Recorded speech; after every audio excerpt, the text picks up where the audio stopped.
आकाशवाणी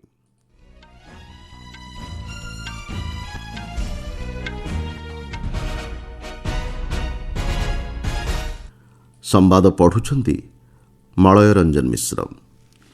केन्द्र में नूतन सरकार गठन पर दाबी उपस्थापन कला एनडीए। आसंता काली संध्यारे प्रधानमंत्री भावे शपथ ग्रहण करेंगे नरेंद्र मोदी। टीडीपी मुख्य चंद्रबाबू नायडू आसंता 12 तारिख में आंध्रप्रदेश मुख्यमंत्री भावे नेबे शपथ।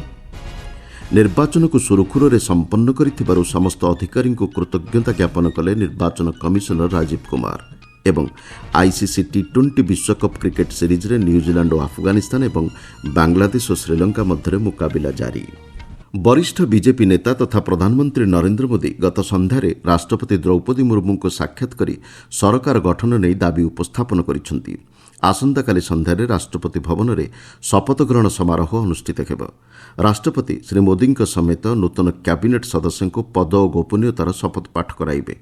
पूर्व बीजेपी राष्ट्रीय अध्यक्ष जेपी नड्डा नेतृत्व में एनडीए एक प्रतिनिधि दल राष्ट्रपति को साक्षात करी एनडीए संसदीय दल बैठक में श्री मोदी को सर्वसम्मतिक्रमे नेता भावे मनोनीत संक्रांत चिठी प्रदान करथिले। एनडीएर सहयोगी दलगुड़िकर समर्थन पत्र मध्य राष्ट्रपति को हस्तांतर करा जायथिला। राष्ट्रपति सह साक्षात पर प्रधानमंत्री श्री मोदी गणमाध्यम को कहिसेंती एनडीए एक शक्तिशाली स्थिर एवं अभिवृद्धिमुखी सरकार गठन करिबो।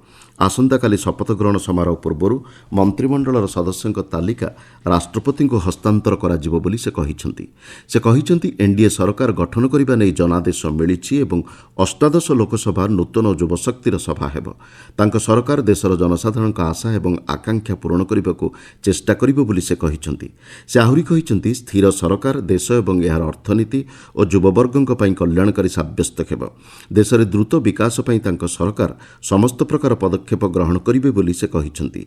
सूचनायोग्य पूर्व एनडीए संसदीय दल सर्वसम्मतिक्रमे नरेंद्र मोदी को मेंटर नेता भावे मनोनीत करथिले। नुआदिल्ली स्थित पुराना संसद भवनर केन्द्रीय हॉल रे अनुष्ठित बैठक में वरिष्ठ बीजेपी नेता तथा केन्द्रमंत्री राजनाथ सिंह श्री मोदी नाम प्रस्ताव आगत करथिले। एनडीएर समस्त सहयोगी दल यह प्रस्ताव को स्वागत करथिले। श्री मोदी लोकसभा बीजेपी और बीजेपी संसदीय दलर नेता भावे मध्य मनोनीत होइछन्ति। श्री सिंह का प्रस्ताव को स्वराष्ट्र मंत्री अमित शाह और केन्द्रमंत्री नितिन गडकरी मध्य समर्थन करथिले। टीडीपी मुख्य चंद्रबाबू नायडू कहिसेंति एनडीए सरकार अमल गत 10 वर्ष मध्य देश में उल्लेखनीय प्रगति हासिल होइछि। बिहार मुख्यमंत्री तथा जेडीयू सभापति नीतीश कुमार कहिसेंति श्री मोदी नेतृत्व में तांको दल एकाठी काम करिबो। महाराष्ट्र मुख्यमंत्री तथा शिवसेना शिंदे गोष्ठी सभापति एकनाथ शिंदे, एलजेपी रामविलास दल मुख्य चिराग पासवान, एनसीपी नेता अजित पवार, जनसेना मुख्य पवन कल्याण, अपना दल एस नेता अनुप्रिया पटेल और जेडीएस नेता एचडी कुमारस्वामी मध्य एही प्रस्ताव को समर्थन करथिले। तेलुगुदेशम पार्टी अध्यक्ष एन चंद्रबाबू नायडू आसंता 12 तारिख दिन पूर्वाह्न 11:27 आंध्रप्रदेश मुख्यमंत्री भावे शपथ ग्रहण करेंगे। विजयवाड़ा निकट में यह शपथ ग्रहण समारोह अनुष्ठित हेब। यह समारोह एनडीए मेंटर वरिष्ठ नेतृवृंद और पड़ोशी राज्यर मुख्यमंत्री माने जोगदेबार कार्यसूची रही। 2014 विभाजन पर आंध्रप्रदेश मुख्यमंत्री भावे द्वितीय थर पर श्री नायडू दायित्व ग्रहण करेंगे। TDP Jana Sena Bharatiya Janata party NDA मेंट 175 विधानसभा आसन मध्यरु 164 विजय लाभ करी पूर्ण संख्यागरिष्ठता हासिल करिछि। जम्मू काश्मीर विधानसभा निर्वाचन लगी निर्वाचन संकेत संक्रांत आवेदन पत्र तुरंत ग्रहण करने निर्वाचन आयोग निष्पत्ति नैछन्ति। आसंता सेप्टेम्बर 30 तारिख सुधा जम्मू काश्मीर विधानसभा निर्वाचन शेष करने को सुप्रीमकोर्ट गत डिसेम्बर मासरे निर्वाचन आयोग को निर्देश देइथिले। पंजीकृत अणस्वीकृतिप्राप्त दलगुड़िक निर्वाचन संकेत पर आवेदन करने को आयोग पक्षर कहुଯାଇଛି। जमी दुर्नीति मामलें सीबीआई चूड़ांत चार्जसीट दाखल करिछि। एही मामलें पूर्वतन रेलमंत्री लालू प्रसाद यादव तांको परिवार सदस्य और अन्य व्यक्तिविशेषकर संपृक्ति नहीं अभियोग रही। चार्जसीट उपरे आसंता मास 6 तारिख में शुणाणी हेब बोली सीबीआई स्वतंत्र अदालत दिन धार्य करिसेंति। सूचनायोग्य गत वर्ष अक्टोबर 4 तारिख में कोर्ट लालू प्रसाद यादव, बिहार उपमुख्यमंत्री तेजस्वी यादव, राबड़ी देवी और अन्य कथित अभियुक्तों को जामिन प्रदान करथिले। ଦିଲ୍ଲୀ ଅବକାରୀ ଦୁର୍ନୀତି ମାମଲାରେ ସିବିଆଇ ବିଆର୍ଏସ୍ ନେତା କେ କବିତାଙ୍କ ବିରୋଧରେ ଦିଲ୍ଲୀରେ ଏକ ଅଦାଲତରେ ସପ୍ଲିମେଣ୍ଟାରୀ ଚାର୍ଜସିଟ୍ ଦାଖଲ କରିଛି। ଏହି ମାମଲାର ଶୁଣାଣି ପାଇଁ ମଧ୍ୟ ଆସନ୍ତା ମାସ 6 ତାରିଖକୁ ଦିନ ଧାର୍ଯ୍ୟ କରାଯାଇଛି। ଇତିମଧ୍ୟରେ ଅଦାଲତ କବିତାଙ୍କୁ ବିଚାର ବିଭାଗୀୟ ହାଜତକୁ ଜୁନ୍ 21 ତାରିଖ ପର୍ଯ୍ୟନ୍ତ ବୃଦ୍ଧି କରିଛନ୍ତି। ଆପଣମାନେ ସମ୍ବାଦ ଶୁଣୁଛନ୍ତି ଆକାଶବାଣୀରୁ। ମୁଖ୍ୟ ନିର୍ବାଚନ କମିଶନର ରାଜୀବ କୁମାର ସମସ୍ତ ରିଟର୍ଣ୍ଣିଂ ଅଫିସର ଏବଂ ଜିଲ୍ଲା ନିର୍ବାଚନ ଅଧିକାରୀଙ୍କୁ ସୁରୁଖୁରୁରେ ନିର୍ବାଚନ ସମ୍ପନ୍ନ ନେଇ ଧନ୍ୟବାଦ ଜଣାଇଛନ୍ତି। ସେ କହିଛନ୍ତି ଏହି ଅଧିକାରୀମାନଙ୍କ ଦାୟିତ୍ୱ ସମ୍ପନ୍ନ କାର୍ଯ୍ୟ ଯୋଗୁଁ ସଂସ୍ଥାଗତ ପ୍ରତିଷ୍ଠା ବଢ଼ିଛି ଏବଂ ନିର୍ବାଚନ କମିଶନ ଲୋକଙ୍କ ଆସ୍ଥାଭାଜନ ହୋଇପାରିଛନ୍ତି। ସମସ୍ତ ଅଧିକାରୀଙ୍କୁ ଚିଠି ଲେଖି ସେମାନଙ୍କର ଅନୁଭବ ଏବଂ ଅଭିଜ୍ଞତାକୁ ଦସ୍ତାବିଜ କରି ରଖିବାକୁ ଶ୍ରୀ କୁମାର ଅନୁରୋଧ କରିଛନ୍ତି। ସେହିଭଳି ରାଜ୍ୟ ଏବଂ କେନ୍ଦ୍ରଶାସିତ ଅଞ୍ଚଳର ପୁଲିସ କମିଶନର ଓ ବରିଷ୍ଠ ଅଧିକାରୀଙ୍କୁ ଚିଠି ଲେଖି ଅବାଧ, ନିରପେକ୍ଷ, ଶାନ୍ତିପୂର୍ଣ୍ଣ ଏବଂ ସ୍ୱଚ୍ଛ ନିର୍ବାଚନ ପରିଚାଳନା ପାଇଁ କୃତଜ୍ଞତା ଜଣାଇଛନ୍ତି।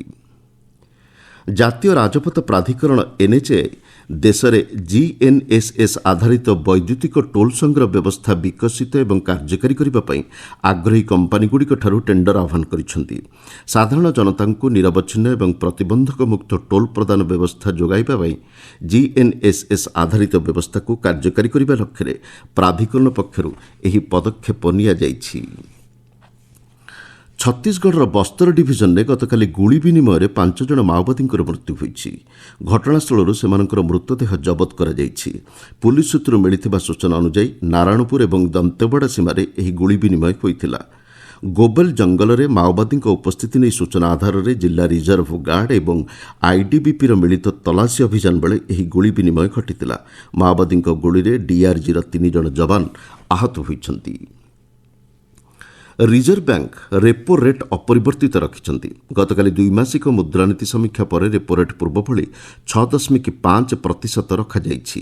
କ୍ରମାଗତ ଭାବେ ଅଷ୍ଟମ ଥର ଲାଗି ରିଜର୍ଭ ବ୍ୟାଙ୍କ ରେପୋ ରେଟ୍ରେ କୌଣସି ପରିବର୍ତ୍ତନ କରିନାହାନ୍ତି। ଏହାଛଡ଼ା ସ୍ଥାୟୀ ଜମା ସୁବିଧା ଦର 6.25% ଏବଂ ଋଣ ସୁବିଧା ଦର ତଥା ବ୍ୟାଙ୍କ ଦର 10.75% ରଖାଯାଇଛି। ମୁଦ୍ରାନୀତି ସମୀକ୍ଷା କରୁଥିବା କମିଟି ଚଳିତ ଥର 2 ଜଣଙ୍କ ବଦଳରେ 4 ଜଣଙ୍କ ମତରେ ଏହି ନିଷ୍ପତ୍ତି ନେଇଥିବା ଜଣାପଡ଼ିଛି। କମିଟି ପକ୍ଷରୁ ଆର୍ଥିକ ବିକାଶକୁ ଗତିଶୀଳ କରିବା ଏବଂ ମୁଦ୍ରାସ୍ଫୀତିକୁ ସୀମିତ ରଖିବା ଉପରେ ଜୋର ଦିଆଯାଇଛି। ଏହି ବୈଠକ ଜୁନ୍ 5 ତାରିଖ ଦିନ ଅନୁଷ୍ଠିତ ହୋଇଥିଲା। ବୈଠକ ପରେ reserve bank governor Shaktikanta Das କହିଛନ୍ତି, ମୁଦ୍ରାସ୍ଫୀତି ଏବଂ ଆର୍ଥିକ ବୃଦ୍ଧି ମଧ୍ୟରେ ସନ୍ତୁଳନ ଅନୁକୂଳ ରହିଛି। ସେ କହିଛନ୍ତି, ମୁଦ୍ରାନୀତି ଅନୁଯାୟୀ ମୁଦ୍ରାସ୍ଫୀତି 4% ମଧ୍ୟରେ ରଖାଯାଇଛି।